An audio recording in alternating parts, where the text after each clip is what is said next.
우리는 항상 교회에 올 때 마스크를 하나 착용하고 옵니다. 이게 어떤 마스크냐면 일명 괜찮아요 마스크이죠. 성도님 건강 어떠세요? 괜찮아요. 사업은요? 괜찮아요. 아버님은요? 괜찮아요. 우리가 항상 괜찮아요를 이야기하는 이유는 뭘까? 물론 다른 사람들에게 걱정을 끼치고 싶지 않은 따뜻한 마음도 분명히 있습니다. 그러나 또 하나의 이유가 있다고 하죠. 예전에 그 미국의 라이프웨이 설문조사를 보면 미국의 크리스천들이 왜 교회에서 더 우리는 슬픔과 우울함을 나누지 못할까? 그에 대한 이유를 이렇게 얘기했습니다. 교회에서는 우울함을 표현하는 것, 슬픔을 이야기하는 것이 곧 신앙 없음으로 여기는 경우가 있다는 사실이죠. 신앙이 있어봐. 왜 우울해? 주님은 기쁨이셔. 그런 무언의 압박 속에 우리는 슬프지만 슬픔을 표현하지 못하는 일들이 또 일어난다는 겁니다. 우리가 간혹 그런 경험을 할 때가 있거든요. 어떠세요? 일주일 동안 문제가 많아서 정말 우리의 마음까지 탈탈 털릴 때가 있습니다. 그냥 계속 하염없이 눈물 흘리는데 그래도 성도라고 또 우리는 주일에 교회를 갑니다. 교회를 가는데 엘리베이터 문이 열리자마자 우리는 그 엄청난 부담감이 오게 되죠. 그 교회의 기쁨의 BGM이 막 들리기 시작합니다. 성도들이 다 인사하죠. 오셨어요? 할렐루야. 샬롬. 나는 지금 평안하지 않은데 늘 인사합니다. 그리고 예배당까지 걸어가는데 계속 안에서는 찬양 소리가 쿵짝쿵짝 들립니다. 오늘 찬양처럼 예수의 이름은 천국의 기쁨일세. 또 기쁨. 내가 매일 기쁘게, 매일 기쁨. 우린 그 부담감을 가지고 그 예배당 안에 앉아서 억지 웃음을 지으며 그냥 그 자리에 착석을 하죠. 그 엄청난 기쁨의 BGM 안에 우리 안에 음소거가 된 내 안의 진실의 소리는 계속해서 마음에 울립니다. 사실 나는 여전히 외로워. 나는 지금 많이 지쳤어. 교회를 와도 별로 평안하지 않아. 하나님이 왠지 멀게 느껴져. 우리는 그런 순간들을 경험할 때가 있지 않습니까? 성도님은 어떠십니까? 믿음 좋다는 게 어떤 의미일까요? 믿음이 좋은 사람들은 우울해지지 않습니까? 그렇지 않습니다. 예를 들어서 이렇게 추운 날이 되면 우리는 감기에도 걸리는 것처럼 우리의 몸이 좋지 않든지 아니면 우리의 삶이 너무 혹독하다 보면 어느 순간 마음의 감기에 걸리는 순간도 옵니다. 그럼 믿음 좋다는 건 뭘까? 성경에 보면 그 대선지자 엘리야도 그 우울증이 심해서 하나님께 내 생명을 거두어 달라고 말한 적도 있고요. 그 예레미야는 아예 별명이 눈물의 선지자고요. 그리고 욥은 그 고난 중에 버티다가 나중에 태어난 날을 저주하기도 합니다. 예수님도 가끔은 심히 번민하여서 다시 말해 깊은 슬픔에 지금 마음이 죽을 것 같다라고 표현하신 적도 있습니다. 믿음 좋다는 건 뭡니까? 성도님들 기억하십시오. 믿음 좋은 것은 우울해지지 않는 것이 아니라 그 우울한 중에도 하나님께 진실함으로 나아가는 것입니다. 그것이 믿음이 좋은 겁니다. 오늘의 말씀을 통해서 우리가 한 걸음 한번 우리의 괜찮은 가면을 좀 내려놓고 우리 하나님 앞에 좀 걸어가 보려고 합니다. 우선 첫 번째로 우리가 그 우울함이 치밀어 올 때 해야 될 일은 무엇인가? 우리 첫 번째로 읽어보겠습니다. 시작. 감정을 숨기지 말고 하나님께 말한다입니다. 자, 3절 말씀 읽어볼게요. 시작. 사람들이 종일 내게 하는 말이 내 하나님이 어디 있느냐 하오니 내 눈물이 쥐하로 내 음식이 되었도다. 아멘. 자, 오늘 말씀해 보면 1절, 2절 또 BGM이 깔립니다. 사슴이 시냇물을 찾아 헤매듯이 내 영혼이 주를 찾기에 갈급합니다. 지금 이 시인은 누구보다 신앙이 좋습니다. 지금 이 순간에 하나님의 사랑을 그 은혜를 막 찾고자 하는 것을 보게 됩니다. 이렇게 목마른 사슴처럼 주님의 은혜를 사모하는 믿음 좋은 사람인데, 자, 1절, 2절 멋있는 찬양이 이렇게 깔리다가 3절이 되면 정전이 난 것처럼 모든 배경음악이 꺼집니다. 그리고 그 안에 있는 그 울분의 소리들이 올라오기 시작하는 거죠. 사람들이 마구 얘기합니다. 네가 믿던 하나님이 어디 있느냐? 그런데 그 말이 공감이 됩니다. 제가 하루하루 눈물을 밥 삶으면서 먹으면서 삽니다. 그 괴로움을 이야기합니다. 나중에는 하나님 도대체 어디 계십니까? 괴로워합니다. 내 원수들의 한마디 한마디 그 비방의 소리가 제 뼈를 찌르는 것 같습니다. 지금 이 시인이 잘하는 게 뭔지 아세요? 무슨 상황인지는 전혀 우리가 알 수 없습니다.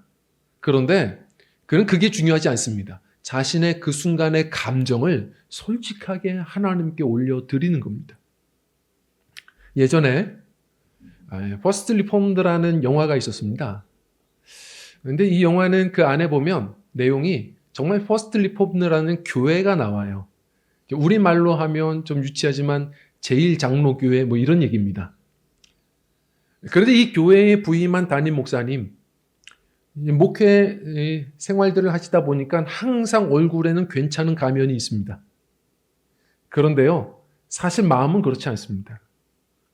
가정은 아들이 군인인데 전쟁터 갔다가 전사합니다. 그리고 아내가 힘든지 멀리 떠나버렸습니다. 도망갔어요. 그런 가운데 자신이 부임한 교회를 지키려고는 하지만 그 교회는 역사는 오래돼서 사람들이 몰려드는데 대부분 관광객입니다. 함께하는 성도들은 거의 별로 없어요. 그곳에서 대형교회가 지원해주지 않으면 생계가 걱정이 되는 그런 수준입니다. 대형교회 눈치 보며 하루하루 재미도 의미도 없는 목회 생활들을 계속 해나가죠. 얼굴은 늘 항상 괜찮은데 마음은 괜찮지 않습니다. 바싹바싹 말라갑니다. 그 순간에 이 목사님이 결정했던 게 뭐냐면 하나님께 진실의 일기를 쓰자입니다. 남들에게는 표현 못하지만 하나님께 써야 한다. 그래서 매일같이 자신 안에 있는 감정 그대로를 발견하고 표현하지 못한 감정들을 하나님께 올려드립니다. 하루는 기도해야 되는데 기도도 나오지 않는다는 겁니다. 우리 목사님들도 그럴 수 있거든요. 정말 힘들면 그럴 수 있거든요. 그러나 그 순간에도 기도가 되지 않습니다를 주님께 또 기도하는 겁니다. 우리의 솔직한 감정을 하나님께 드리는 거예요. 그럴 때 우리의 성도는 숨구멍이 열립니다. 예전에 한 성도님이 그런 이야기를 한 적이 있습니다. 교회에 오면 기도가 잘 안 된다는 겁니다. 그래서 어떻게 교회를 오는데 기도가 안 됩니까? 근데 이해가 됐고 참 이제 재밌었어요. 뭐라고 이야기를 하냐면 이해가 됐습니다. 기도 제목을 가지고 오잖아요. 그럼 항상 기도 인도하시는 목사님, 전도사님들 뭐라고 인도를 합니까? 자, 기도합시다.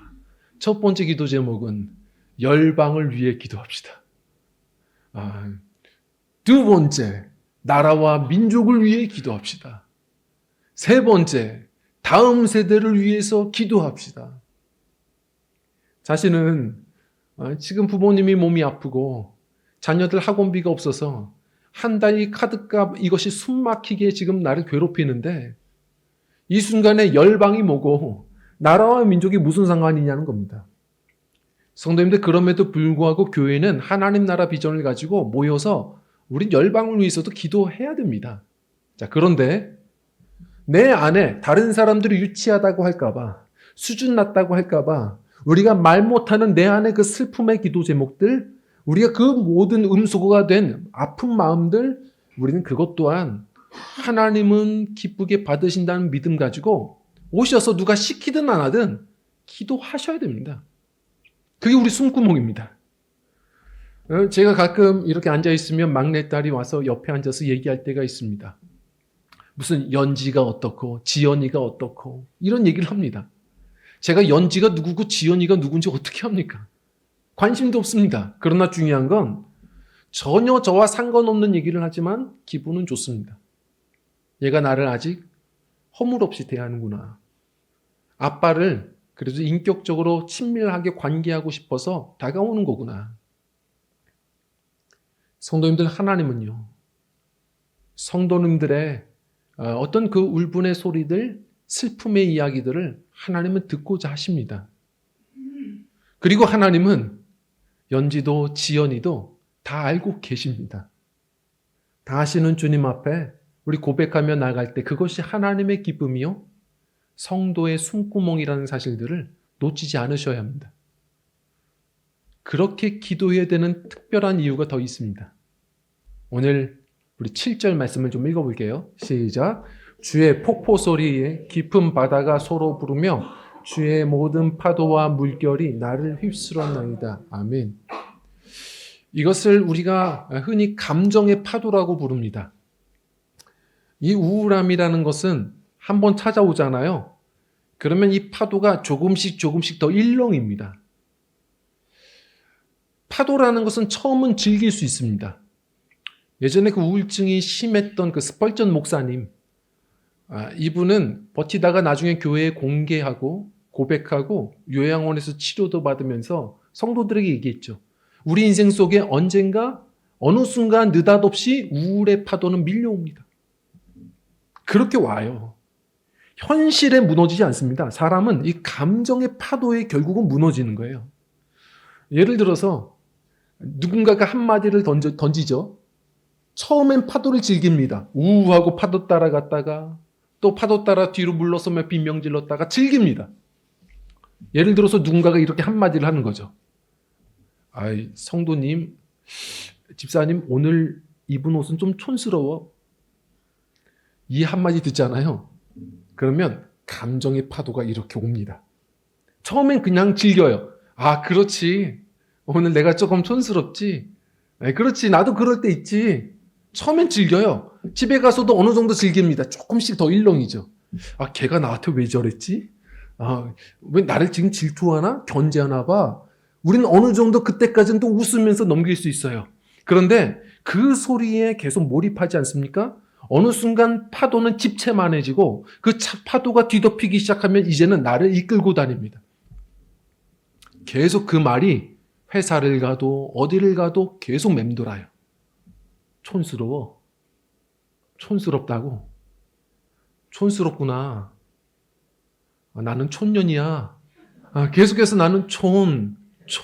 하나님도 안 보여요. 그 집사만 보여요. 말씀도 안 들려요. 목사님이 무슨 얘기를 하든 계속 촌스러워. 난 오늘은 안 촌스러운가? 하나도 말씀도 안 들려오다가 목사님이 말씀에 무슨 예수님이 한 촌으로 가사, 그럼 갑자기 들리죠. 거기에만 몰입하는 겁니다. 감정이 마구 일어나는 거예요. 주체할 수 없는 겁니다. 어떻게 해야 될까요? 성도님들, 오늘 시인의 고백을 가만히 보셔야 됩니다. 솔직하게 하나님께 고백하는 겁니다. 지금 폭포가 일어나고 내 안에 파도가 넘실거리는데, 그러나 이 시인은 뭐라고 말해요? 그 폭포도 파도도 주의 폭포요, 주의 모든 파도라고 얘기합니다. 파도도 폭포도 바람도 바다도 만드신 분이 주님이세요. 성도가 그 순간에 숨구멍이 열리는 건 그 순간에도 파도가 일렁이지만 더 크신 주님을 한번 바라보시는 겁니다. 더 바라보시고 수준 있게 얘기하는 게 아닙니다. 있는 그대로의 감정을 주님 앞에 올려드리는 겁니다. 하나님, 두렵습니다. 하나님, 저 너무 상처받았습니다. 저 괴롭습니다. 주님 앞에 그렇게 올려드릴 때 성도님들, 우리 예수님의 제자들에게 보이신 것처럼 바다도 파도도 잠잠케 하신 것처럼 솔직하게 주님을 바라보고 그 감정으로 고백하며 나아갈 때 우리 안에 있는 넘실거리는 파도도 때로는 잠잠케 하시는 평안의 주님을 오히려 성도는 그때 만나는 줄 믿습니다. 만나는 겁니다. 그 순간 주님을 바라보고 이미 알고 계신 주님 앞에 진실함으로 계속 고백하십시오. 자, 그리고 두 번째입니다. 우리 함께 읽겠습니다. 시작. 나 자신에게 진리를 설교한다입니다. 우리 5절 말씀 같이 읽어보겠습니다. 시작. 내 영혼아, 네가 어찌하여 낙심하며 어찌하여 내 속에서 불안해하는가? 너는 하나님께 소망을 두라. 나타나 도우심으로 말미암아 내가 여전히 찬송하리로다. 아멘. 이 시인은 지금 자신에게 설교를 갑자기 합니다. 5절, 11절, 43장 5절 계속 똑같이 이야기합니다. 내 영혼아, 네가 어찌하여 낙심하며 어찌하여 내 속에서 불안해하는가? 하나님께 소망을 두라. 왜 이러는 걸까요? 성도님들, 대화 중에는 두 가지 종류가 있다고 합니다. 다른 사람에게 하는 대화가 있고 자신에게 하는 대화가 있죠. 자신에게 하는 대화 해보셨습니까? 세상의 위대한 사람들의 공통적인 것 중에 하나가 자신과의 대화를 잘한답니다. 이은일, 너 할 수 있어. 은일이 너 괜찮은 사람이야. 자신과의 대화를 잘하는 사람들이에요. 근데 성도는 더더욱 그래야 합니다. 왜 그러냐면 오래전에 그 아론백이라고 하는 그 인지치료 전문가가 정신과 의사죠. 책을 통해서 우리에게 알려준 일이 있었습니다. 뭐냐면 우울할 때 더더욱 자신과의 대화를 잘해야 된다는 겁니다. 왜냐하면 한번 우울함이 찾아오잖아요. 근데 그 순간부터 기하급수적으로 우리의 생각은 부정적인 것들을 자꾸 편식한다고 이야기를 합니다.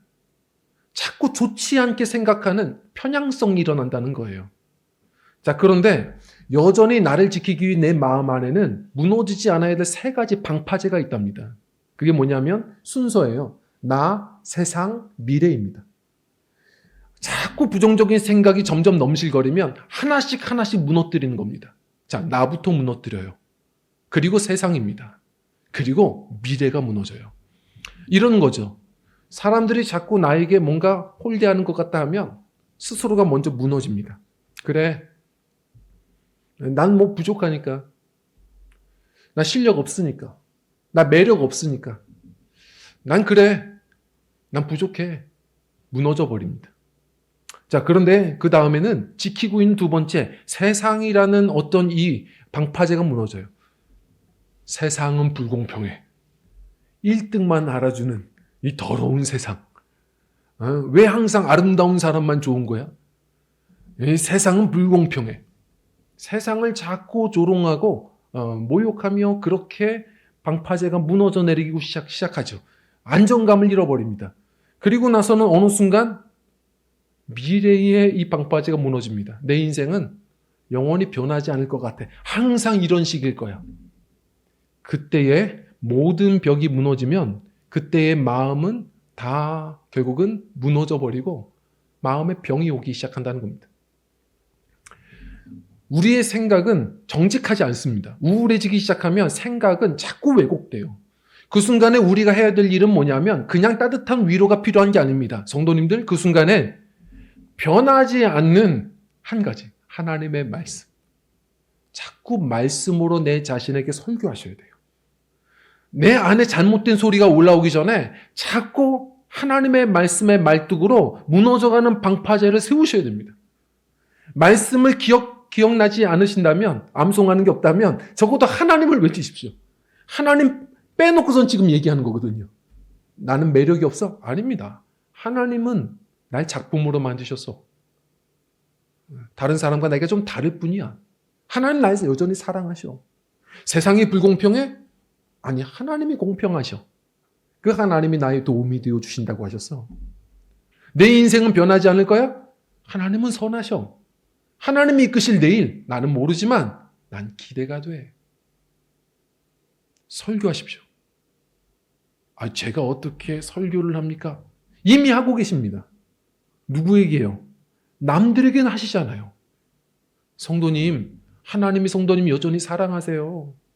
하나님이 도움이 되어주고 계세요. 하나님이 선하게 이끄실 거예요. 하시잖아요. 참 신기하게도 성도들이 다른 사람들에겐 관대한데 자신에게 너무 인색합니다. 자신의 영혼을 긍휼히 여기시고 자신에게도 설교하셔야 됩니다. 잘 하셔야 돼요. 예전에 제가 참 좋아하던 그 로이 존스 목사님이 하셨던 유명한 말이 있습니다. 한번 좀 읽어볼까요? 시작. 우울의 대부분은 자신의 말을 듣는 데서 온다. 우리는 자신의 소리를 듣는 것보다 자신에게 말하는 것을 가만히 계시면 우울할 때 계속 좋지 않은 생각이 내 안에서 올라옵니다. 여기서 해방될 수 있는 유일한 방법은 오히려 내 안의 소리를 듣기 전에 내 안에 내가 말해야 됩니다. 하나님의 말씀, 정직한 하나님의 변하지 않는 말씀을 자꾸 그 순간에 더 읽고 선포하고 내 영혼에 들려주십시오. 그럴 때 우리 무너지는 방파제는 다시 또 버틸 수 있고 일어날 수 있습니다. 그리고 오늘 말씀은 이렇게 얘기하거든요. 우리 6절 말씀 읽어보겠습니다. 시작. 하나님이여 내 영혼이 내 속에서 낙심 내가 요단 땅과 헬몬과 미살산에서 주를 아멘. 지금 오늘 이 시편 기자는 고라 자손입니다. 고라 자손들은 성전에서 봉사하던 사람들이죠. 근데 무슨 일인지 예루살렘에서 떠나서 저 북쪽 끝에 헐몬산 근처에 지금 있는 겁니다. 무슨 이유인지는 모릅니다. 그가 어떤 실수를 했는지 억울함을 당했는지 추방된 것인지 모르겠습니다. 혹은 전쟁 때문에 지금 어쩔 수 없이 잠시 대피한 것일 수도 있겠죠. 이유는 모르지만 지금 이 꼴을 보고선 사람들이 말합니다. 야, 네 하나님이 어디 있느냐? 네가 그렇게 평생 봉사하며 살았는데 네 하나님 어디 있느냐? 근데 그게 지금 공감이 돼요. 자기도 지금 무너져 내려갑니다. 근데 그 순간마다 5절, 11절 매 순간 계속 반복하는 말이 있습니다. 내 영혼아, 네가 어찌 낙심하고 불안해하는고? 너는 네 하나님께 소망을 두라. 자신에게 설교하는 겁니다. 내 무너지는 마음을 지킬 수 있는 유일한 방법은 우리 왜곡된 우리의 생각과 마음을 주의 말씀으로 세우는 일입니다. 마지막 세 번째입니다. 같이 읽겠습니다. 시작. 혼자 버티지 않고 믿음의 공동체를 붙든다. 우리 고린도후서 1장 4절로 넘어가면 이런 말씀이 있습니다. 같이 읽어볼게요. 시작. 우리의 모든 환난 중에서 우리를 위로하사 우리로 하여금 하나님께 받는 위로로서 모든 환난 중에 있는 자들을 능히 위로하게 하시는 이시로다. 아멘. 그 우울하고 괴로울 때 성도님들 우리가 해야 될 일은 뭘까요? 세상에서는 사실 위로가 없습니다. 솔로몬이 뭐라고 말했죠? 이 세상을 두루보건대 억울한 일들은 많지만 이 세상에 위로자가 없도다라고 얘기했습니다. 바울 사도가 늘 꾸준히 이야기하는 것은 오직 위로하시는 분은 우리의 위로의 주 하나님, 위로의 주 예수님, 위로의 주 성령님이십니다. 그래서 교회는 그래도 희망이 있습니다. 주님의 흘러넘치는 위로를 경험하는 사람들이요. 그래서 다 완전하진 않지만 덜 아픈 자들이 더 아픈 자들을 위로하는 곳. 그래서 교회의 별명은 위로의 공동체입니다. 제가 한번 사진을 좀 보여드리려고 합니다. 제가 지난주에 친구 목사님이 한 교회의 담임 목사 위임이 되어서 또 안 갈 수 없어서 갔어요. 이제 춘천까지 가야 됩니다. 다녀와서 이제 목사님들과 사진도 찍고 이렇게 왔는데 그때 찍었던 사진을 몇 장 이렇게 보내주더라고요. 네. 어떤 사진이 잘 나왔을까요? 우선 1번 사진. 1번 사진은 아주 잘 나온 사진입니다. 왜냐하면 모두가 카메라를 지금 다른 곳을 보고 있을 때 저는 어떤 카메라가 켜졌는지를 정확히 알아서 저 혼자만 정면으로 응시하고 미소를 지으며 사진을 찍어냈습니다. 저 혼자만요. 근데 2번은요. 비슷한데요라고 하시겠지만 정말 못 나온 사진입니다. 저 사진은 망했어요. 왜냐하면 제가 눈을 감았습니다. 성도님들 오래전에 김은주라는 분이 1cm라는 글을 통해서 했던 유명한 말이 있습니다. 공감되시죠? 오늘날 단체 사진은 사람들을 배경으로 한 독사진이다. 아무리 단체 사진 보십시오. 잘 나온 사진은요. 내가 잘 나와야 잘 나온 사진입니다. 못 나온 사진은요. 아무리 잘 나왔어도 배경 좋아도 내가 눈 감으면 못 나온 사진입니다. 성도님들 우리가 이 세상을 살아갈 때 이 서글픈 세대를 살아갑니다. 다른 사람의 표정은 내 주변의 환경은 어떤지 관심 없습니다. 오직 내 감정만 중요하죠. 내 상황만 중요합니다. 우리는 이런 서글픈 이 풍요 속에서 빈곤의 인생 그런 관계를 맺으며 살아가는 서글픈 무한 독사진의 인생을 지금 살아가고 있습니다. 성도님들은 주변의 사람들의 그 슬픔을 아십니까? 요셉은 감옥 안에서도 다른 사람들의 어떤 그 슬픈 낯빛을 봤다고 얘기합니다. 내 주변의 성도들의 슬픔과 우울함의 소리를 들어보신 적 있으십니까? 관심은 있으신가요? 교회는 그 위로라는 것이 소망이기도 하지만 내게 주신 사명이기도 하다는 사실을 놓치지 않으셔야 됩니다. 오늘 이 시편 42편이 우리에게 힘이 되는 이유가 또 있습니다. 그 이유가 뭐냐면 5절, 11절, 그리고 43장, 42장과 43장은 같은 한 편이에요. 예배 시간에 같이 함께 낭독하는 시편입니다. 이제 42편의 5절과 11절, 43편의 5절 똑같이 후렴구가 반복이 되는 겁니다. 내 영혼아 네가 어찌하여 낙심하고 내 속에서 어찌하여 불안해하는고 너는 하나님께 소망을 두라. 반복합니다. 바로 이 42편과 43편은 화답가라고 합니다. 인도자를 통해서 예배 시간에 한 사람이 먼저 1절과 4절을 읽기 시작하는 겁니다. 우리 비참한 현실을 읽으면 모두가 다 같이 화답하는 겁니다. 내 영혼아 네가 어찌하여 낙심하며 내 속에서 불안해하는고 너는 하나님께 소망을 두라. 그리고 계속해서 또 비참한 현실을 얘기하면 내 영혼아 네가 어찌하여 내 속에서 낙심하며 불안해하는고 너는 하나님께 소망을 두라. 서로가 함께 보며 그렇지 하며 함께 응원하는 것이 바로 이 화답가입니다. 성도님들, 우리에게 하나님이 주신 큰 은혜는 성도에게 문제가 없는 인생이 아니라 문제 가운데 함께 울 수 있는 공동체를 주셨음을 기억하셔야 됩니다. 성도님들, 그런 친구를 서로가 함께 만들어 가셔야 됩니다.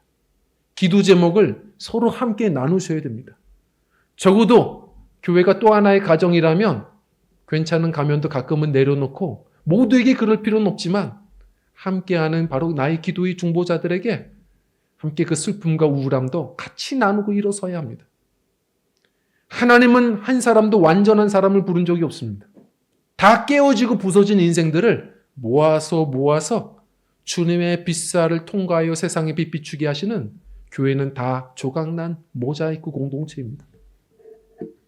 기억하고 함께 하나 되셔서 함께 위로하고 함께 주님 앞에 진실함으로 나아가는 우리 소망 있는 공동체가 되셨으면 좋겠습니다. 말씀을 정리합니다. 지금 이 자리에도 여전히 기도가 나오지 않은 분들이 있으실 겁니다. 다른 사람들의 찬양이 공감이 되지 않은 분들도 계실 겁니다. 여전히 마음은 허망하고 마음은 불안하고 하나님이 멀게만 느껴지시는 분들이 계실 겁니다. 괜찮습니다. 괜찮은 이유는 괜찮은 가면이 있어서가 아니라 우리 성도님의 그 괜찮지 않음을 다 아시고 받아주시는 주님이 계시기 때문에 그렇습니다. 잊지 마십시오. 믿음이 좋다는 것은 다시 이야기합니다. 그것은 우울해지지 않은 것이 아닙니다. 그 우울함 속에서도 하나님 앞에 진실함으로 나아가는 것, 그것이 바로 믿음 좋은 신앙이라는 것을 잊지 않아야 합니다. 어떠한 마음이 있든 간에 다 아시는 우리 주님 앞에 너 나에게 나오라 하시는 주님 앞에 나의 감정의 파도를 올려드리십시오. 그리고 그때마다 주시는 하나님의 변하지 않은 말씀으로 내 안에 무너져가는 방파제에 말뚝을 세우십시오. 그리고 함께 혼자가 아님을 알고 같이 기도하며 일어서십시오. 괜찮은 가면을 넘어 하나님이 주시는 참된 기쁨을 또 맛보시게 되는 회복되는 믿음들, 여전히 찬양하리로다. 여전히 찬양하게 하실 주님을 우리가 맞이하며 살아가는 승리하는 신앙들, 우리 저와 성도님들의 신앙 여정이 되시기를 간절히 축원드립니다. 우리 함께 찬양하고 기도하겠습니다.